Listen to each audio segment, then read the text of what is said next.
All right, how are we doing tonight? We're doing good, we're doing good. I want to say first and foremost, thank you all for coming out tonight, especially on a holiday week. We really appreciate it. We have an amazing event, obviously an amazing panel and discussion here that we're going to have today. I'm really excited to be back in Cleveland. My name is Darren Carter, and when I say back, I'm excited because Cleveland has what I consider the ingredients that you need for an innovative city. That is smart entrepreneurs, a collaborative and supportive community, and of course, collaboration with our policymakers. So our team, the Grassroots Advocacy Team, hosts town halls like this all over the United States, and today we are excited to be here in Cleveland, Ohio. But before I welcome my panel to the stage, I want some audience participation. I need your help. So if you are from Cleveland, or you do business in Cleveland, or you love Cleveland, I want you to put your hands together. All right?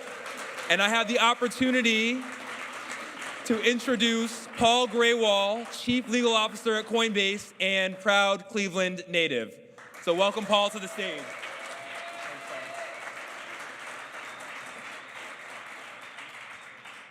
Well, good evening, everybody. It is wonderful to see you all here. To draw a crowd like this on a school night, on a Monday night, pretty remarkable. I will point out, for those of you keeping score at home, that every single night we host a town hall event like this one in Cleveland. The Browns win, the Cavaliers win. So we're going to keep that tradition alive as far as I'm concerned. I have the distinct honor and privilege of welcoming to this incredible event the 58th mayor of Cleveland, Ohio. Justin Bibb previously served as the co-chair for Teach for America here in Ohio. He is the 4th African-American mayor of this amazing city and, fun fact, the 2nd youngest in its history. Mayor Bibb interned for then Senator Obama back in 2007, has done incredible work here in local government in a variety of capacities for now a number of years. He established the Cuyahoga County Public Policy Fellowship Program. He spent several years working in strategy for Knowledge Generation Bureau before moving on to a variety of other capacities. He has worked, of course, first and foremost here in Cleveland, but also in New York, in DC, all across the country, and chose to come home. He chose to come home when he returned to Cleveland in 2019 to work at KeyBank as vice president. He is a graduate of American University and a very proud graduate of Case Western Reserve University School of Law, as well as the Weatherhead School of Business. Without any further ado, please join me in welcoming Cleveland Mayor Justin Bibb.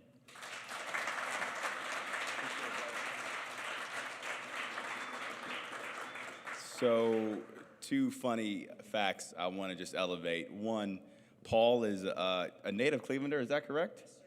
And I told him that he has to convince his wife that it's time to move back. So, I'll make a personal pitch. And then secondly, I had my first interaction with the Coinbase team during All-Star Weekend. And I got to say, you guys were the best parties. With Kevin Durant last time. I'm so excited to welcome you all here for this important town hall. And it is so critical, now more than ever, that local government engages in this conversation. As you know, the cryptocurrency movement has been undergoing our economy for the last several years. And now you're seeing even more disruption coming from artificial intelligence. And one of the things that keeps me up at night as mayor and as an elected official in general is government moving fast enough to keep up with the innovation, to make sure we have the right federal and state and local regulatory framework, but even more importantly, what I'm really focused on is how do we make sure that the benefits of this amazing technology are broad-based? Because as a society, we've missed that chance historically. But now we have an historical opportunity to right that wrong. And it's so important that government is a partner to ensuring that we ground this work in equity, and we ground this work in ensuring that opportunity is available to all of our residents. And so I'm happy that Coinbase is here in Cleveland, and I'm looking forward to making sure that we and my administration can be a partner and a champion for this work. Enjoy the town hall and spend a whole lot of money while you're in Cleveland for the event. Coinbase executive team. Take care.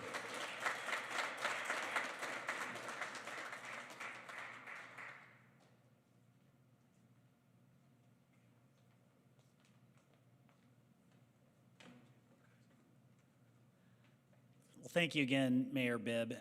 I could not think of a better way to start this wonderful conversation we are about to have this evening.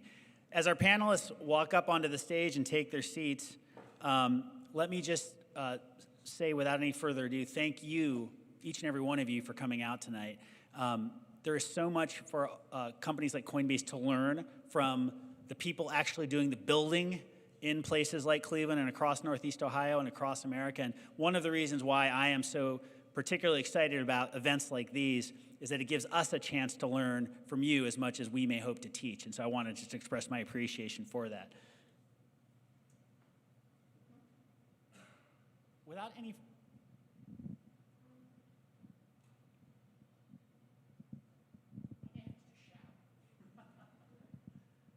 All right, I'm going to shout while we get this figured out.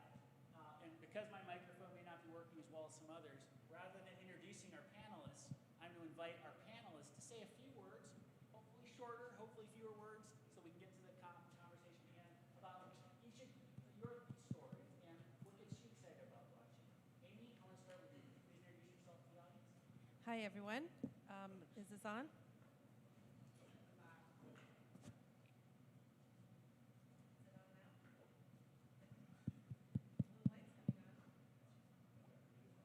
Is it on now? Check, check. Hey. Hello. All right, how about now? Yay, okay.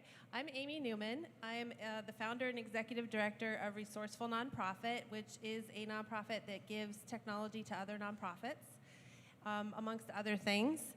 And I'm really excited to be here. I've been in the tech space for about 30 years, about half of that in Los Angeles, at places like AT&T and Yahoo. And I'm just a tech super fan in every way because I really focus on the intersection of social good and technology. So if there's a possibility for technology to change the world in a powerful way, I'm all about it, and that's why I love blockchain.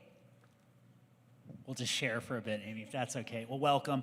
Representative Robinson, would you please introduce yourself to the audience? Sure. Good evening. My name is Phil Robinson, and I represent House District 19. And it's the southeastern part of Cuyahoga County, so everywhere from Mayfield Heights to Solon all the way over to Independence. So it's quite a drive, but love representing the district. And my background is actually in finance. That's where I got my degree from, worked in the corporate sector, and eventually left the corporate sector to work in nonprofit and education. It's my third term, and I sit as a ranking member in our primary and secondary education committee. And so it's actually, this is a great conversation and a great time because we're in the process of passing financial literacy as a requirement in schools. And so when you think about emerging technologies, you think about finance, you think about also being cutting edge in the state, how all those things intersect together in which you can really democratize our economy in a way in which everyone can participate. So excited to be here and look forward to the conversation. Thank you. And there's certainly much to talk about in terms of financial literacy and how these technologies can help. We're delighted to have you. Representative Brennan. Thank you. Is it working? Oh, good. Thank you very much. I'm Sean Brennan. I represent Ohio House District 14, which includes Parma Heights, and about a third of West Park over on the west side of Cleveland. Prior to joining the legislature in January, I was a public school teacher for 30 years, most of those in the Brecksville, Broadview Heights city schools in southeast Cuyahoga County. What gets me excited about blockchain, Web3, and in this space is, as a teacher, I'm very concerned about our ability to retain and attract young people in the state of Ohio. My son, Patrick, happens to be in the audience this evening, and a lot of his friends have moved out of Ohio because they just don't see a lot of opportunities here. And so I think this is, just one of many spaces where we've got work to do to offer our young people reasons to stay here in this incredible state that we have. So thank you for having me. Thank you, sir. It's a pleasure to have you as well. Representative Davis. Thank you. Oh, it works. Good. Good evening, everyone. I am former State Representative Shayla Davis. I served in the legislature the last GA. I'm a former councilwoman in the city of Garfield Heights. If you're not from here, it's from a really small city in the southeast side of Cleveland.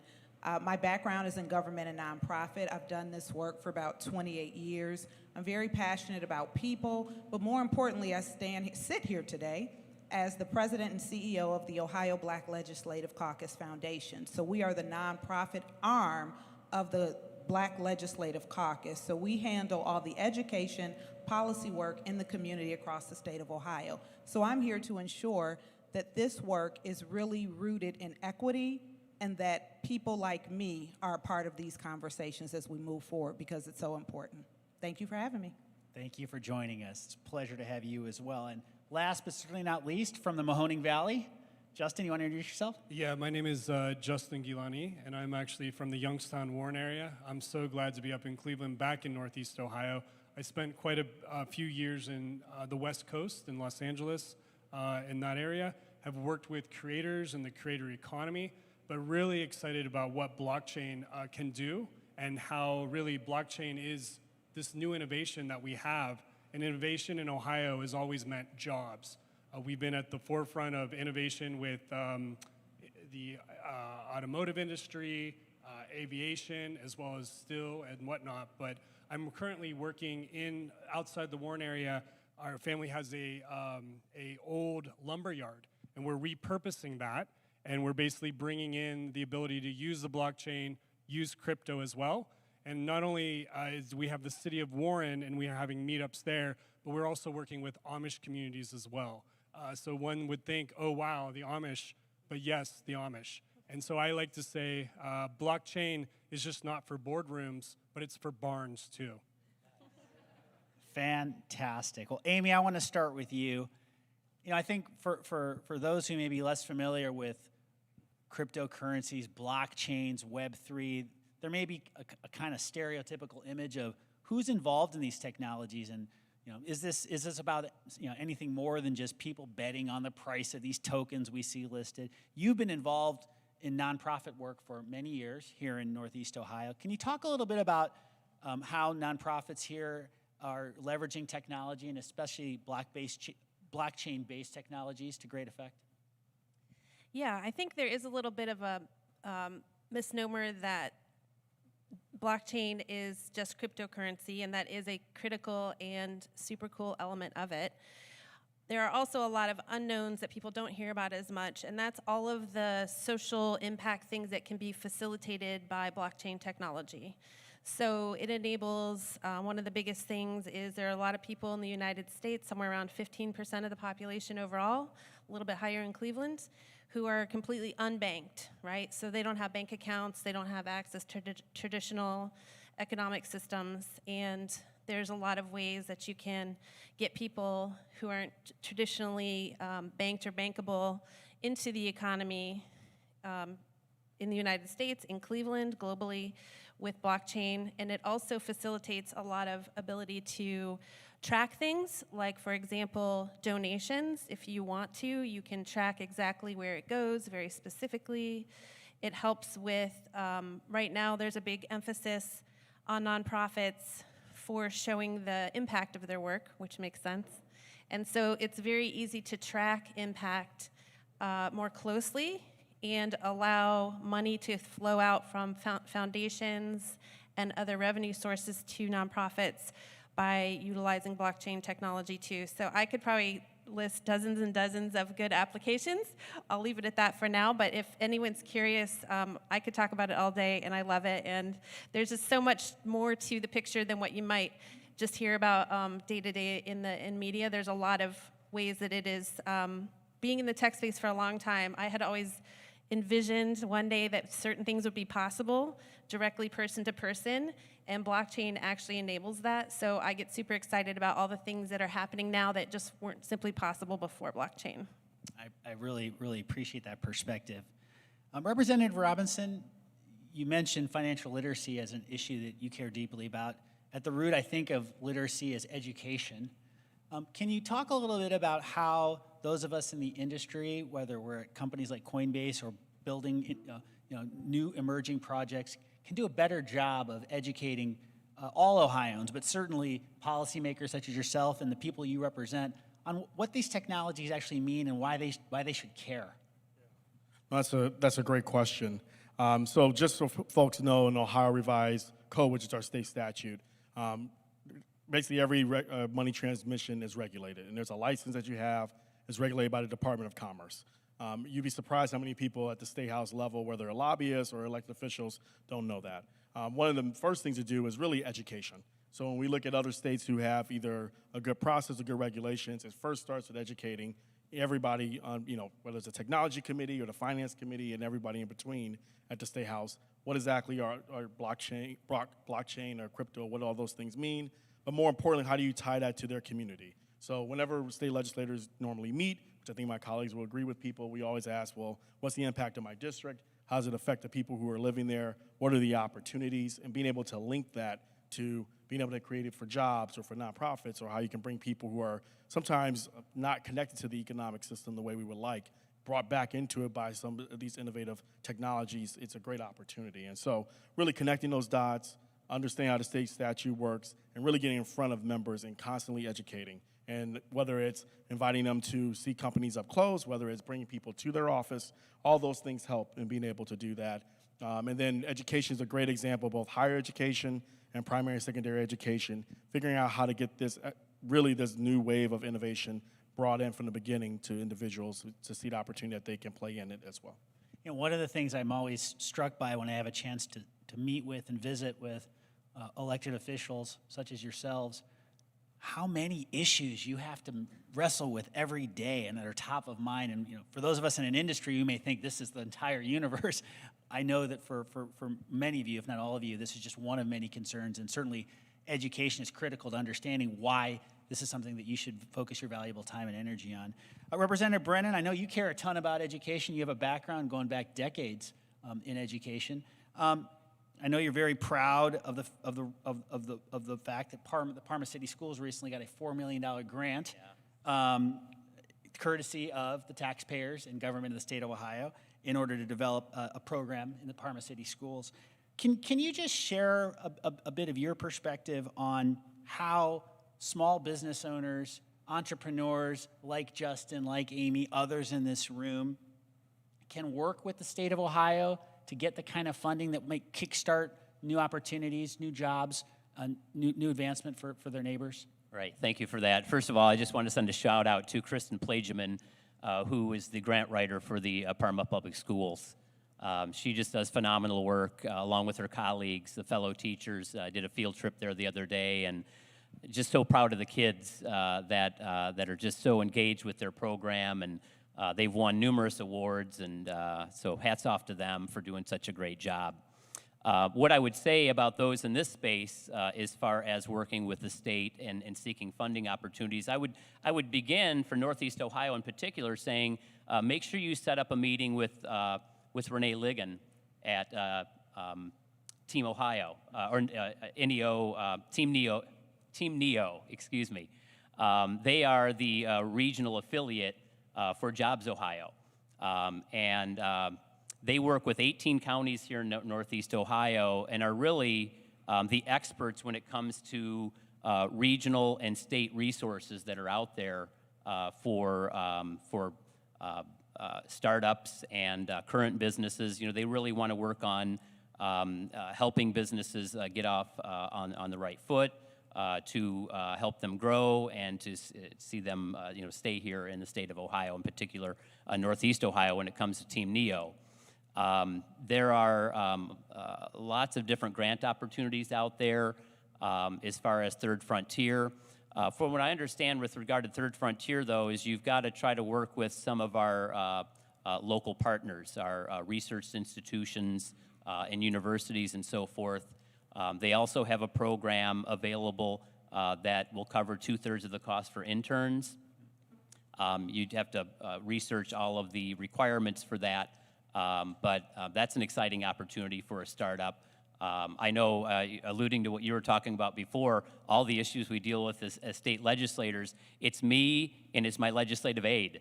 So that there's a lot being thrown at you. So we really try to seek out as many interns as we can to help us carry that load. And as a small new business, that could be very helpful as well. The Ohio Department of Development is a great resource. Again, they have a lot of small interest loan programs that are out there, and many other resources available for startups and in this space and really any space. So we've also got the $700 million strategic investment fund, which is part of our capital budget this year. We really don't know how those dollars are going to be spent. So to my fine colleague, Representative Robinson here, his point, continue to communicate with your legislators and educate us, and we can also educate you about those types of opportunities. I don't know if any of that $700 million could be used for anything regarding what we're talking about here tonight, but the money, as far as we've been told, is unrestricted. So there might be some opportunities there as well. Well, I hope that folks in the audience and watching online can appreciate that, sometimes it's very easy to have a jaded view of those who choose to serve in public office. But in my experience, again, most elected officials, most of the time, are just trying to figure out the smartest, best use of public funds. And it really does come back to education. I think that is critical. That's why I thought it was so important to raise this issue, especially given each of your legislative priorities. Representative Davis, I have to ask, you've been in the job now for 3 weeks, you mentioned to me, 3 whole weeks, running an important foundation that has done great work across the state of Ohio for 25 years. I'm very proud of the fact that Coinbase as a company now has over 1 million customers here in the state of Ohio. Something like 20% of all Ohioans have now bought or sold or traded a digital asset in one form. So there's a lot of native interest across all communities here in this technology. But the foundation, a couple of years ago, did an important survey of one community in particular that is critical to include in this conversation, which is the African American community here in Ohio. And something like 1,500 Black Ohioans were surveyed. And when they were asked to identify the issue they cared the most about, the number one issue above all others, they identified job training. And I'd love to just hear more about, from your perspective, both as an elected official and now running the foundation, what more or what else companies like Coinbase and others involved in this technology should be thinking about in order to provide greater job training opportunities to all Ohioans who just want a shot at a better life? Thank you for that question. And so first I would have to say we have to educate people on the Web3 technology. I'm not an expert by any means, but I've learned a little. And so I would assume that the general public is probably at the same novice level as I am when it comes to really understanding, what this is. So education is key, as everyone has already mentioned. But with that, we have to talk about job creation and development and job training. You guys could partner with our local community colleges and provide some level of training, developing programs so that people who typically and traditionally are not going to go to college are able to really step into this industry and evolve, right? This is economic opportunity for an entire community to grow. We can also talk about, how this impacts, I just lost my train of thought, excuse me.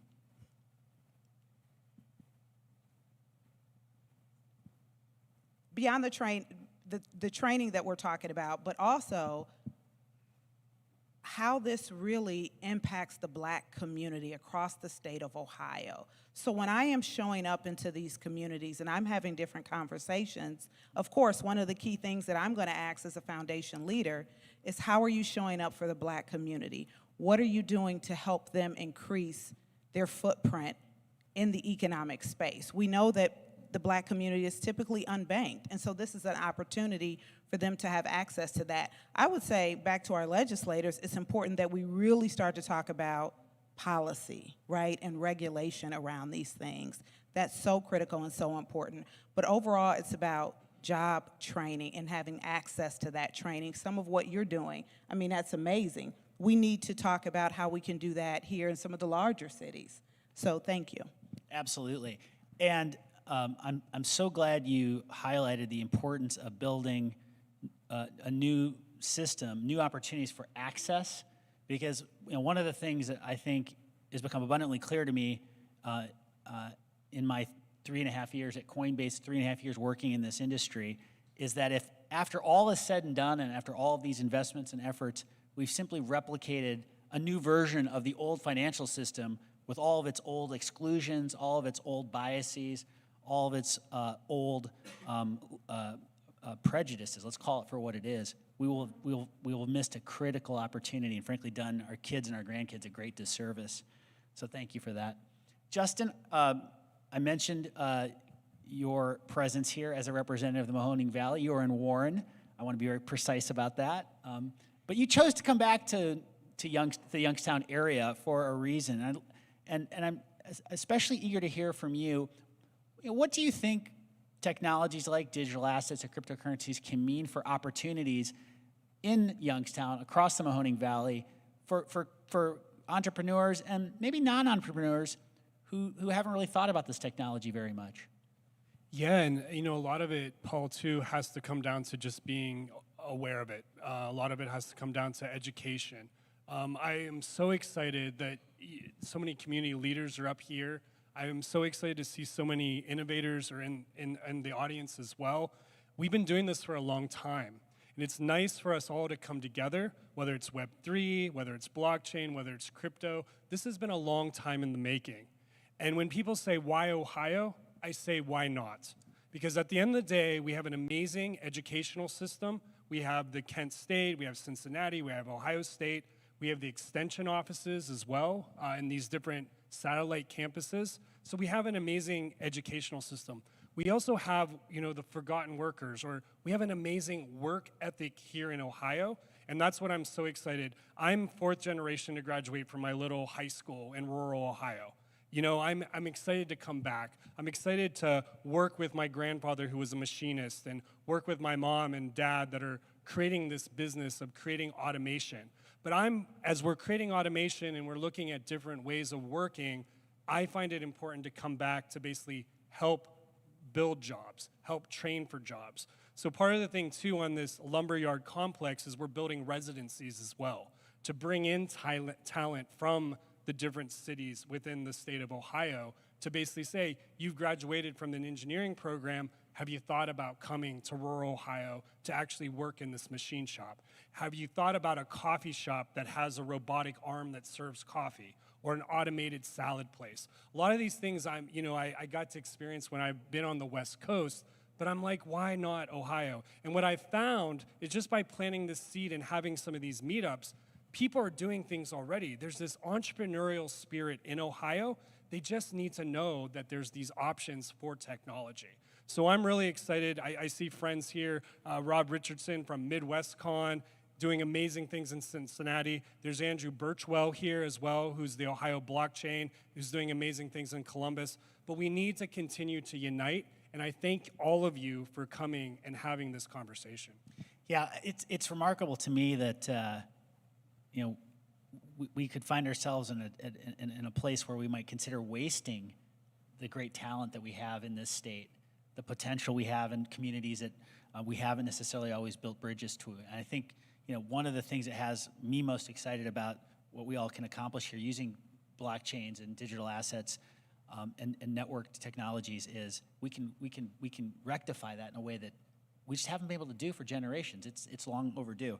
Well, we do have time for a few questions that the audience has submitted in advance. So I want to throw this to our panel now.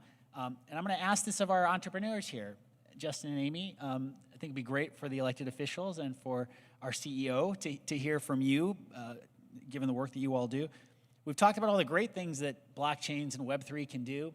Where does Web3 need help? Where do you see Web3 needing the most improvement in order to achieve all this potential we're all excited about? Amy? Sure. So I just recently completed a master's, and my thesis was on reducing bias in artificial intelligence, and I'm currently writing a book about artificial intelligence. But just generally speaking, there is a lack of diversity, equity, and inclusion in emerging tech, and it is significantly even less, it's more homogenous than tech in general, which is very homogenous already. So I think it's really important from, as an entrepreneur, as a legislator, as someone just thinking about where you live and the future that we all want for our kids and grandkids in our neighborhoods is it's really important that people with all different sets of lived experiences are at the table through every step of the process, from ideation to implementation to testing, and every step in between. Whenever you're thinking about considering a product or a service, always ask whoever will be using it or impacted by it what they think about it, what they like, don't like, if they've tried it, they hate it, they love it. You don't want to duplicate efforts, but you want everybody to be at the table.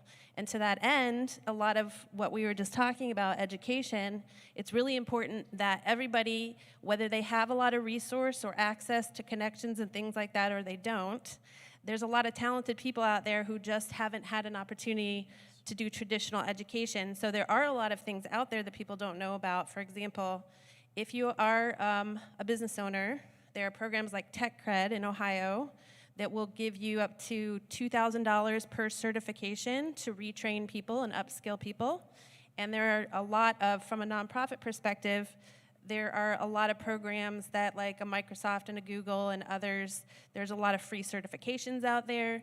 So I think giving people the time and space within organizations to get some of this non-traditional training is really important, because if we can tap into all the brilliance that exists in places that we haven't necessarily always welcomed to the table as a tech sector in the same way, then I think that we're really going to alleviate a lot of the types of problems that we've seen in the past. Like you were saying, some of the traditional things that have been out there we can sort of resolve if we get a lot of people with different sets of lived experience at the table working together.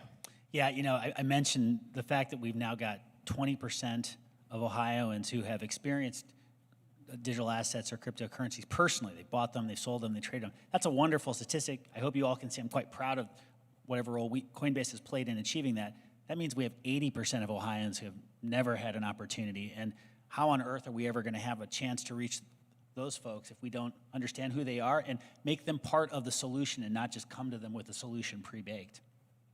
Can I just add, you know, I was talking to a friend from high school about this panel the other day, and brought me back to my high school years. How many in the room know Fortran? Okay, I figured this is the wrong room to ask, but when I was a sophomore in high school back in 1985, I signed up for a Fortran class with Sister Beatrice. And after about 2 weeks, I looked at my friends on either side of me and I said, if computers are this difficult, people will never do them. And I didn't know what the word user-friendly was at the time because I don't think it had been invented.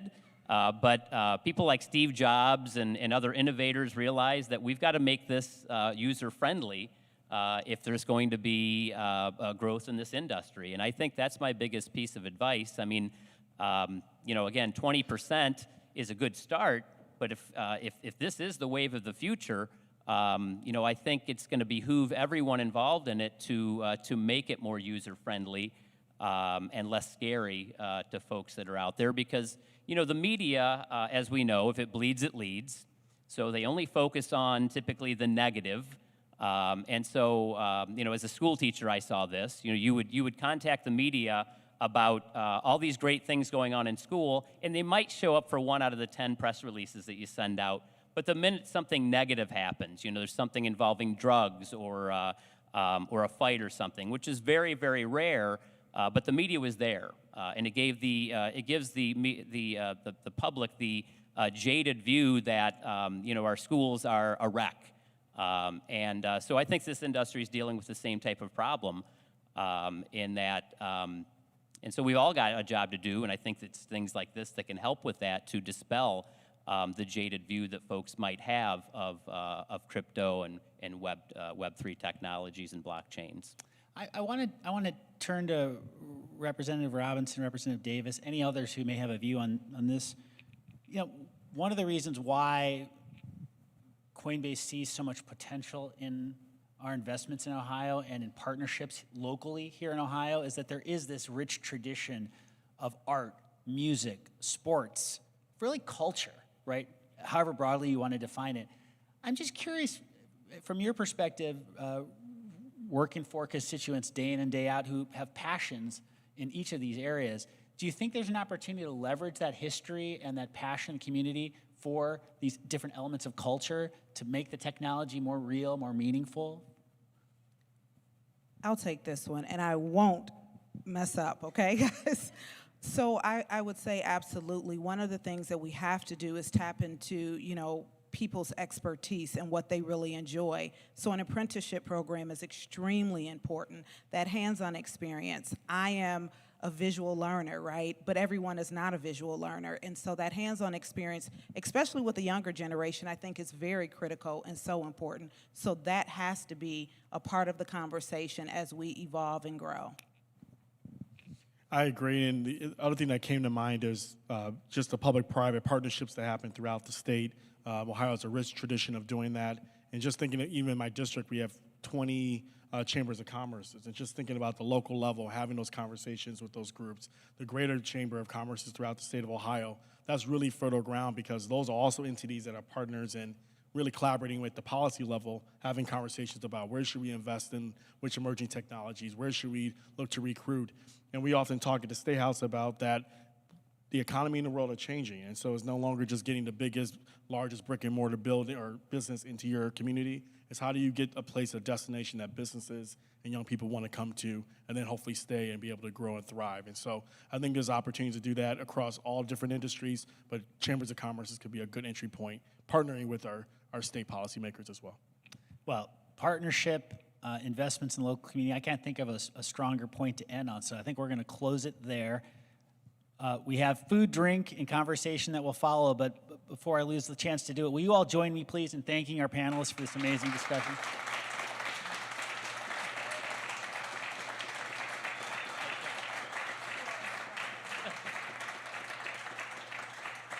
Thank you all once again. Please, everyone, enjoy the continued discussion and have a great evening.